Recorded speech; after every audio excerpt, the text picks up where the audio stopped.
Hello everyone, welcome to a new circuit tutorial, and today we are going to make a flickering light. A flickering light is a good addition to a room to make it a little bit spooky. Maybe you can add it to like a campfire, make it more realistic. So that's what we're going to do today. So first you're going to need a light. No, doesn't matter what type of light it is, point light or spotlight.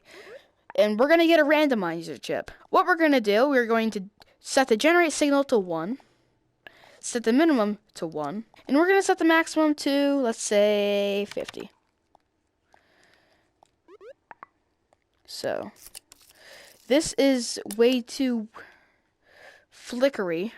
So what we're going to do, we're going to get the actual range, the intensity. So we're going to do 20, let's do 20 and 50. So that looks more like realistic. So what we're going to do, we're also going to clone this. And we're going to study the range. It is 50, and we're going to do, let's say, in between 50 and 70. No, let's do 50 and 65.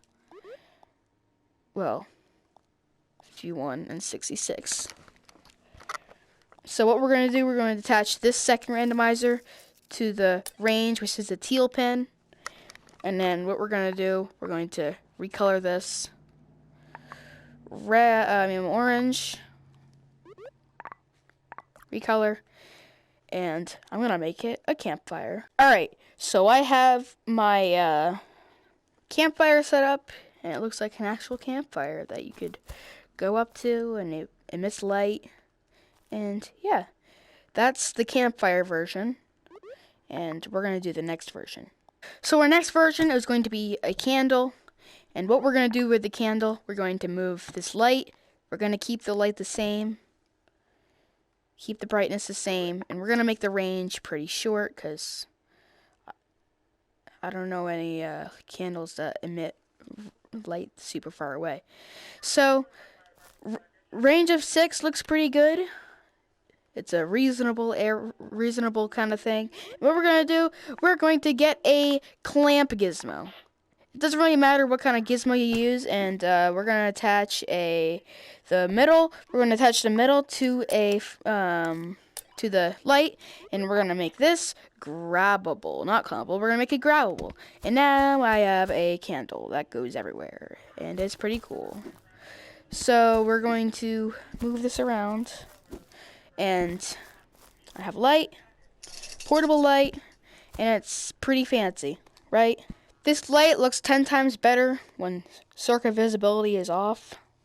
And yeah. So our next circuit, what we're going to do, we're going to make it so that it extinguishes when it touches an object. So what we're going to do, we're going to get let's say we're going to get a grass patch. And what we're going to do, we're going to tag the object with a tag. So we're going to do that. Bring it over here.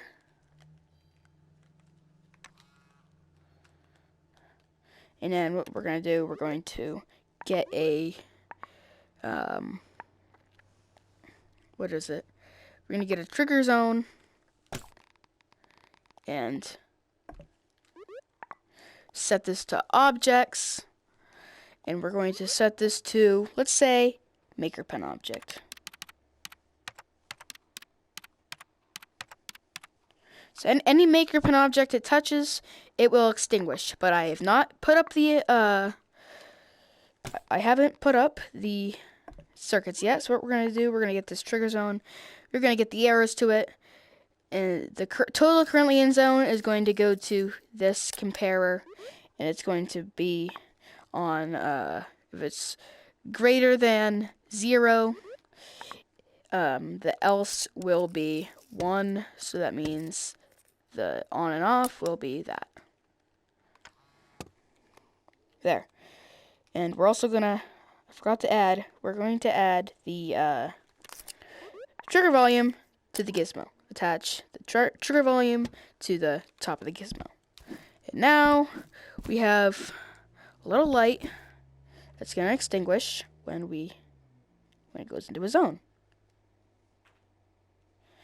And I'm gonna make the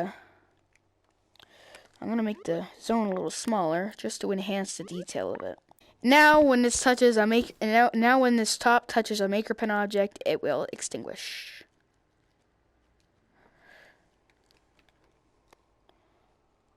Ta-da!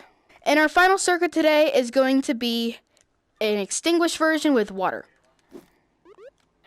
So first what you want to do, you want to get rid of this comparer. And then we're going to get a state machine. And the other chips on the second page, state machine, we're going to get 2 states. 1, 2. And what we're going to do, we're going to attach the middle of this state to that, to that. And we don't want it to go super fast, so we're going to do, this one will be, the second one will be how long you want your light to be out for when it goes in the water. So we're going to do, let's say, 15 seconds. And we're going to set the activate is when an object enters the zone for the water. So we're going to add some water here.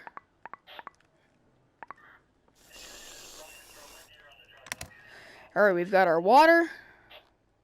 And we're going to attach our on and off to this in state that's on all the time when you don't have the thing in water. Alright, so I set up my mechanism, and when I dip it in water, it's out for 15 seconds.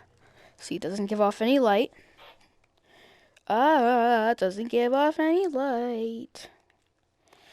So, here we go. Doesn't give off any light, and now it gives off light again. We're gonna we extinguished it, and we're gonna add a little sound effect. So the cool thing about sound effects chips is you can attach them to gizmos to make like moving sounds. And we're gonna attach this to right here. Alright, so we're going to attach the play sound to this when entering zone. Actually, never mind. We're going to attach this play sound on the on exit here. Whoosh. Now, when I dip it back in, it doesn't make a noise. So when I put it back in, I'm gonna wait for it to turn back on. There we go. In the water. I hope you enjoyed this video. It was honestly really fun to make, and I hope you found this useful, and I'll see you all next time. Bye-bye! So what we're going to do, we're going to we're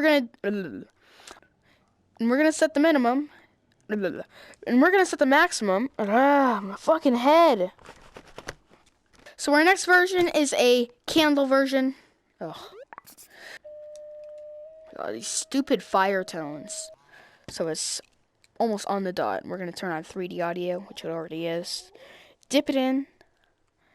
Oops.